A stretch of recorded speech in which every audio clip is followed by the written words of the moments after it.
오늘 말씀은 로마서 6장 1절에서부터 14절까지 말씀입니다.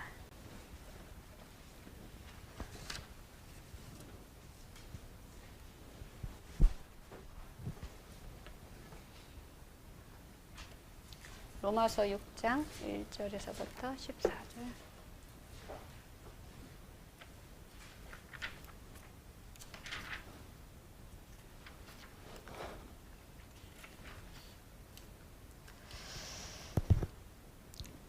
그런즉 우리가 무슨 말을 하리요?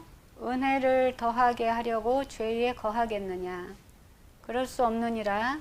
죄에 대하여 죽은 우리가 어찌 그 가운데 더 살리요? 무릇 그리스도 예수와 합하여 세례를 받은 우리는 그의 죽으심과 합하여 세례를 받은 줄을 알지 못하느냐? 그러므로 우리가 그의 죽으심과 합하여 세례를 받음으로 그와 함께 장사되었나니 이는 아버지의 영광으로 말미암아 그리스도를 죽은 자 가운데서 살리심과 같이 우리로 또한 새 생명 가운데서 행하게 하려 함이라. 만일 우리가 그의 죽으심과 같은 모양으로 연합한 자가 되었으면 또한 그의 부활과 같은 모양으로 연합한 자도 되리라. 우리가 알거니와 우리의 옛사람이 예수와 함께 십자가에 못 박힌 것은 죄의 몸이 죽어 다시는 우리가 죄에게 종노릇 하지 아니하려 함이니 이는 죽은 자가 죄에서 벗어나 의롭다 하심을 얻었습니다. 만일 우리가 그리스도와 함께 죽었으면 또한 그와 함께 살 줄을 믿노니 이는 그리스도께서 죽은 자 가운데서 살아나셨음에 다시 죽지 아니하시고 사망이 다시 그를 주장하지 못할 줄을 알미로라. 그가 죽으심은 죄에 대하여 단번에 죽으심이요 그가 살아계심은 하나님께 대하여 살아계심이니 이와 같이 너희도 너희 자신을 죄에 대하여는 죽은 자요 그리스도 예수 안에서 하나님께 대하여는 살아있는 자로 여길지어다.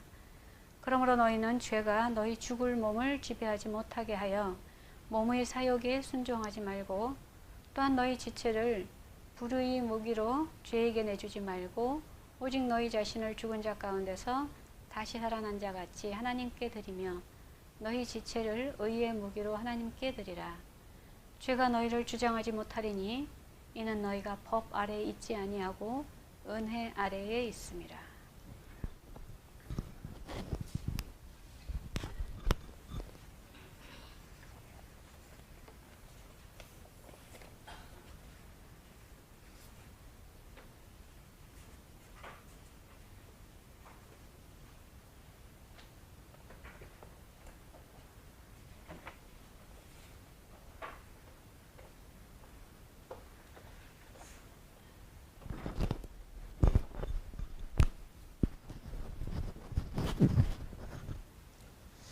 할렐루야.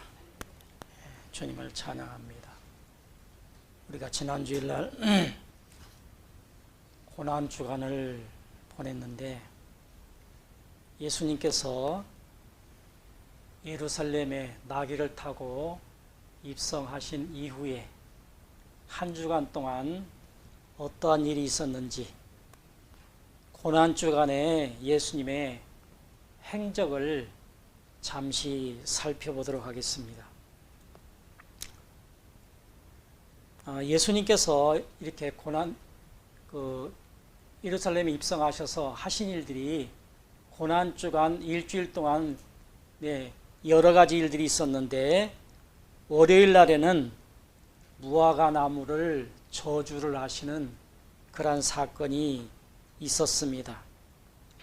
그 다음에 두 번째 성전에 올라가셔서 성전을 깨끗하게 하셨습니다.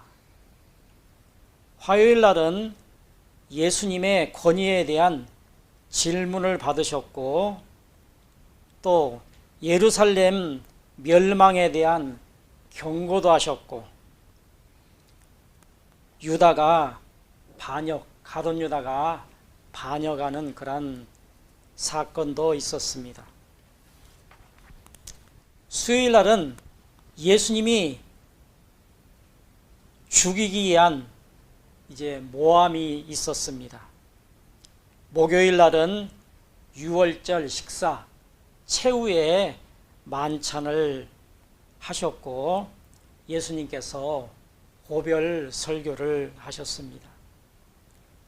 금요일 날은 가룟 유다가 배반하여서 예수님을 잡히시게 하셨고, 공회 앞에 서신 예수님께서 재판을 받으십니다.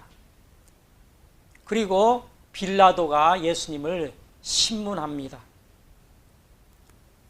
그리고 이제 십자가에 죽으시는 사건이 있었습니다.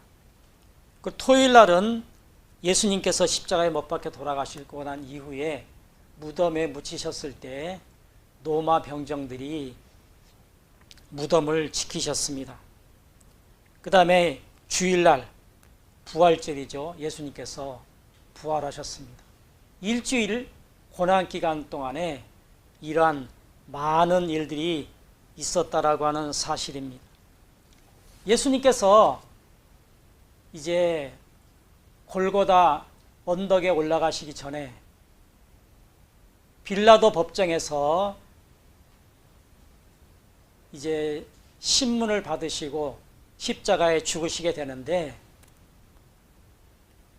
빌라도 법정에서 신문 받으시는 그 순간부터 무덤에 묻히시는 그 순간까지 그 구간이 바로 비아 돌로사라고 하는 길과 슬픔이라고 하는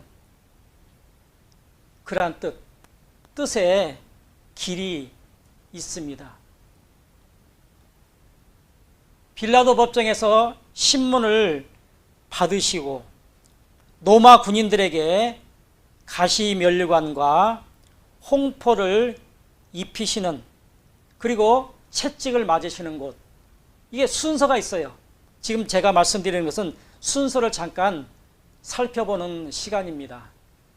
오늘 부활주일 아니면은 이런 것을 말씀드릴 수 있는 그런 시간이 없을 것 같아서 잠시 이제 순서를 한번 나열해 보도록 하겠습니다. 세 번째는 예수님이 십자가를 지고 처음 쓰러지신 곳이 세 번째. 네 번째는 슬퍼하는 어머니 마리아를 만난 곳. 다섯 번째는 구레네 시몬이 붙잡혀서 십자가를 대신 지신 곳. 여섯 번째는 베로나 여인이 예수님의 얼굴에 물수건으로 닦은 곳. 일곱 번째, 예수님이 두 번째 쓰러지신 곳. 여덟 번째는 예수님은 따르는 여인들에게 너희와 너희 자녀들을 울라 라고 하신 말씀이 생각나지요? 지난 주일날 설교 제목이었어요. 아홉 번째는 예수님이 세 번째 쓰러지신 곳. 열 번째는 예수님이 처형당하시기 전에 옷을 벗기신 장소. 열 번째와 14번째가 있는데 이곳은 바로 골고다 언덕 위에서 일어난 사건입니다. 11번째는 예수님이 십자가에 못 박히신 곳. 나무 십자가를 이제 눕혀놓고 예수님을 못으로 손과 발에 이제 못을 박는 그 장소를 말합니다. 13번째는 아리마대 요셉이 십자가에서 예수님을 내려놓은 곳. 14번째는 예수님을 무덤에서 잠시 장사 지내기 위해서 장사 지낸 곳. 아리마대 요셉이 자기 무덤을 이제 만들어 놨는데 그곳에다가 예수님을 십자가에 이제 돌아가시고 난 이후에 그 무덤에 묻히시게 한 곳. 바로 빌라도 법정에서 예수님이 십자가에 못 박혀 돌아가시고 무덤에까지 간 그 순서를 이렇게 나열해 드렸는데 이것을 비아 돌로사라 그렇게 말을 합니다. 비아는 길이라는 것이고 돌로사라고 하는 것은 슬픔이라는 것입니다. 슬픔의 길, 고난의 길, 우리 예수님께서 십자가에 못 박혀 돌아가신 그 장소는 꼭대기, 산 꼭대기에 빌라도 법정에서 십자가에 못 박히신 그 장소까지는 800m예요. 그런데 언덕길이에요. 그래서 올라가실 때 3번이나 쓰러지시고 결국에는 우리 온 인류를 위해서 십자가에 못 박혀 돌아가시게 되셨습니다. 이렇게 비아돌로사에서 예수님께서 따르는 여인들에게 나를 위해서 울지 말고 너희와 너희 자녀를 위해서 울라고 하신 이 말씀은 내 영을 항상 살펴보고 죄를 지을 때마다 애통할 수 있는 사람은 주님의 이루가 있고 지옥에 버리지 않는다라고 하는 말씀을 우리가 지난 주일날 들었습니다. 매년 전 세계에서는 많은 신앙인들이, 기독교인들이 예수님께서 십자가에 못 박혀 돌아가신 그 사건을 생각을 하면서 십자가를 등에 지고 이제 언덕길을 오른다든가 여러 가지 사건들이 많이 일어나기도 하고, 또 신앙인들 중에서는 한 주간 동안 금식을 하면서 예수님께서 나를 위해서 이렇게 돌아가셨다라고 하는 생각을 하면서 금식도 하기도 합니다. 그러나 이런 외형적인 이런 모습들만 가지고서는 중요하지가 않습니다. 하나님의 뜻에 순종하는 것이 진짜 주님의 고난에 동참하는 것입니다. 고난주간의 핵심은 부활하지 못하는 고난과 죽음은 아무런 의미가 없다라고 하는 것입니다. 오늘 죽음이 무엇이며 부활이 무엇인지를 우리가 알고 있는 내용과 오늘 설교 말씀의 내용과 어떻게 다른 것인가, 내가 알고 있는 죽음과 부활이 잘못되었다라면 오늘 바로 듣고 바로 깨닫고 실천하는 우리 모두가 되어야 되겠습니다. 로마서 6장 5절의 말씀을 보니까 만일 우리가 그의 죽으심과 같은 모양으로 연합한 자가 되었으면 또한 그의 부활하심과 같은 모양으로 연합한 자가 되리라 라고 말씀하고 있습니다. 우리의 몸을 불의의 병기로 죄에게 드리지 않는 것이 십자가의 죽음이고, 의의 병기로 하나님께 드리는 것이 부활이라고 말씀드릴 수 있습니다. 예수님께서 이 세상에 오신 목적은 이 땅에서 천국을 세우기 위한 목적으로 이 땅에 오셨고, 두 번째는 천국으로 들어가는 길을 보여주시기 위해서 이 땅에 오시게 되셨습니다. 천상천국의 문을 열려 있지만은 우리가 죽지 아니하면은 천국에 들어갈 수가 없습니다. 죽어야만이 우리가 천국에 들어갈 수가 있습니다. 살아있는 자는 이 문으로 들어갈 수가 없고, 이 문으로 들어가려면은 우리의 육신이 죽거나 우리의 육신이 죄가 없는 몸으로 변해야만이 천국에 들어갈 수가 있습니다.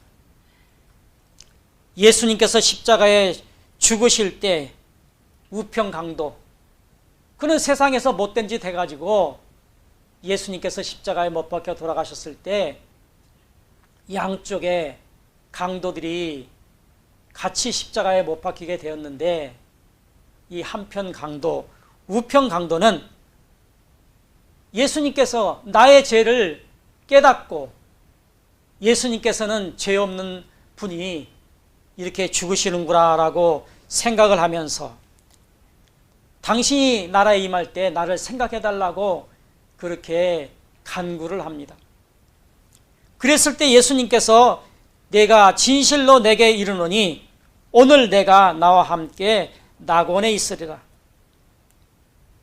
세상에 살 때는 이 우평강도는 온갖 못된 짓을 하고 세상에 많은 못된 짓을 하는 사람들 중에서 두 사람을 뽑아서 같이 십자가에 못 박히게 되었는데 이 사람은 그 순간 자신의 잘못을 뉘우치고 예수님에게 당신 나라에 임할 때 나를 같이 있게 해달라고 기억해달라고 그렇게 말할 때 그 순간 예수님께서 너와 함께 낙원에 있으리라 라고 말씀하고 계십니다. 하나님께서 이 땅에 천국을 만들어 놓으신 것은 천상천국을 들어갈 수 있도록 준비하기 위한 것이었습니다. 이 땅에 있는 천국에 들어가는 방법도 천상천국에 들어가는 방법도 같다는 것입니다. 하나님께서는 이 땅에 천국을 만들어 놓으시고 또 천상천국도 만들어 놓으셨는데 이 땅의 천국에 들어가는 것과 천상천국에 들어가는 것이 같다는 내용입니다. 이 땅에 세우신 천국에는 들어갈 수 있는 방법이 예수님을 믿으면 천국에 들어갈 수 있는 그러한 자격을 우리에게 허락하셨다라고 말씀하고 있습니다. 이 땅의 천상천국은 바로 심령천국을 말합니다. 보이지 않습니다. 우리의 마음속에 천국이 있기 때문에 보이지는 않지만은 이 땅에 천국을 만들어 놓으셨습니다.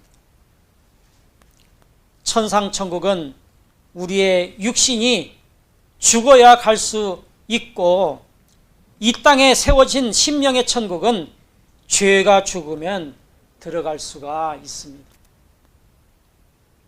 죄가 죽지 아니하면은 심령의 천국을 이룰 수 없다라고 하는 그런 얘기입니다. 아담이 범죄한 후에 하나님께서 아담을 에덴 동산에서 추방한 후에 아담의 영은 법적으로 죽은 것입니다. 육신은 살아있지만은 하나님께서 에덴 동산에서 쫓아내고 난 이후에 우리는 죽었다라고 그렇게 말을 하고 있습니다. 영이 살아나야 천국에 들어갈 수가 있는데 살아있는 육체는 죽고 죽어있는 영은 부활하였다라고 그렇게 말할 수가 있습니다.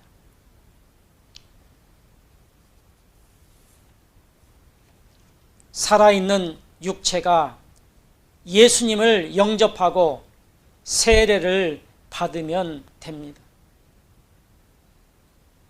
예수를 믿고 세례를 받으면은 우리의 육체가 죄의 몸이 죽는 것입니다. 로마서 6장 3절의 말씀을 보니까 그리스도 예수와 함께 합하여 침례를 받은 우리는 그의 죽으심과 합하여 침례를 받은 줄을 알지 못하느냐. 예수님은 나의 주인으로 영접하면은 우리는 물세례를 받게 됩니다. 물세례는 죄를 씻는다라고 하는 그러한 의미를 가집니다. 에베소서 5장 26절 27절 보니까 이는 곧 물로 씻어 말씀으로 깨끗하게 하사 거룩하게 하시고 자기 앞에 영광스러운 교회로 세우사 티나 주름 잡힌 것이나 이런 것들이 없이 거룩하고 흠이 없게 하려 하심이니라. 예수님의 십자가를 통해서 짐승의 피의 속죄가 사라졌습니다. 구약시대는 죄를 짓게 되면은 짐승을 잡아서 내가 지은 죄를 대신해서 짐승이 대신 지고 가는 그러한 일들이 있었습니다. 그것이 속죄였는데 그것이 사라지게 됨으로 말미암아서 세례 요한을 기점으로 물세례가 죄를 씻는다는 그러한 의미로 부각하게 되었습니다. 물세례는 죽음을 의미합니다. 우리는 세례를 받을 때 의식으로 이제 머리에 물을 뿌립니다. 이는 도시화 때문에 도시화가 이제 도시화로 말미암아서 뜻을 그대로 가지고 형식만 약식으로 전환된 것입니다. 옛날에는 물속에 그냥 풍덩 빠져가지고 두 사람이서 붙잡고 뒤로 벌렁 눕혀졌습니다. 물속에 들어간다라고 하는 것은 죽음을 의미합니다. 그런데 많은 사람들이 모여서 살다 보니까 도시화가 되다 보니까 그렇게 할 수가 없어요. 물이 깨끗한 것도 그렇게 많지도 않았고 그런 곳이 많지 않았기 때문에 이제 약식으로 물을 찍어서 머리에다가 바르는 그러한 일들로 이제 변하게 되었다라고 하는 것입니다. 그렇다고 해서 이제 형식만 그렇게 되었지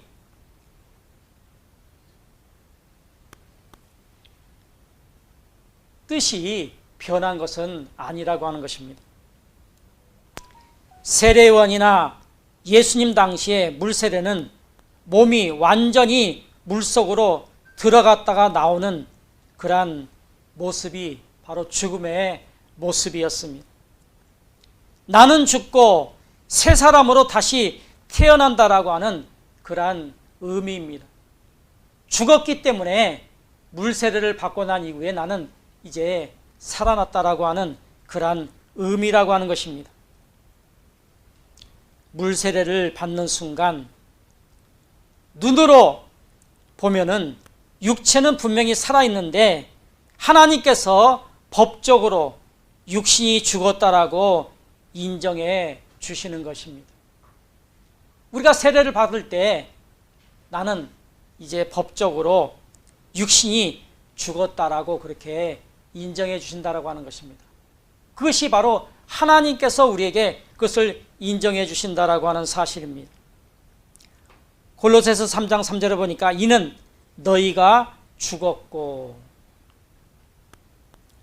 하나님께서 내 육신이 죽었다라고 인정해 주셔야 육신이 짓는 죄는 법적으로 죽게 되는 것으로서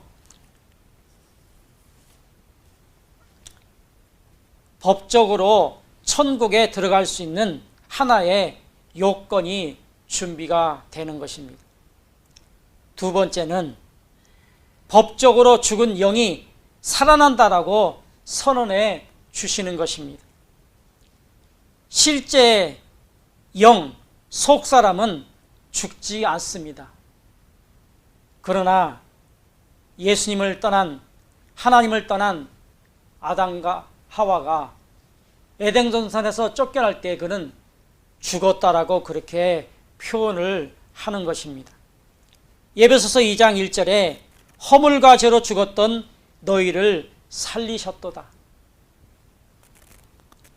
영은 법적으로 죽었다라고 선언하였는데 죄의 문제가 해결되었기 때문에 하나님께서 법적으로 영이 살아났다라고 그렇게 선언을 하시는 것입니다.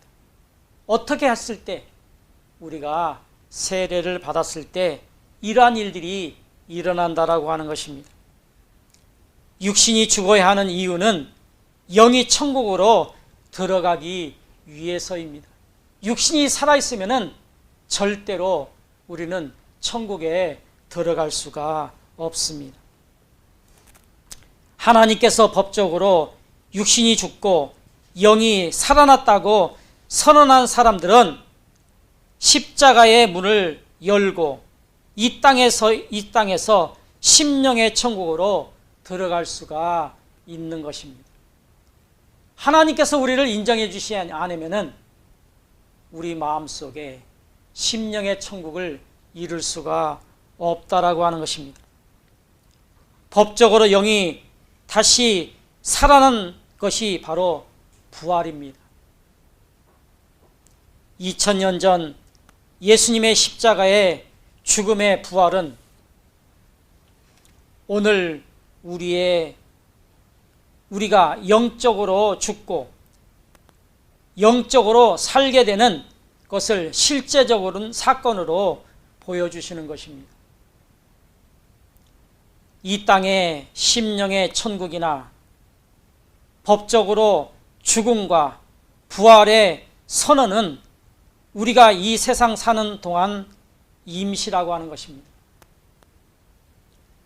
임시가 실제가 되기 위해서는 예수님께서 십자가에서 죽으셨고 예수님의 부활하셨다는 것을 발견하고 이 세상에서 사는 동안 예수님처럼 나도 이루어 나가야 되는 것입니다.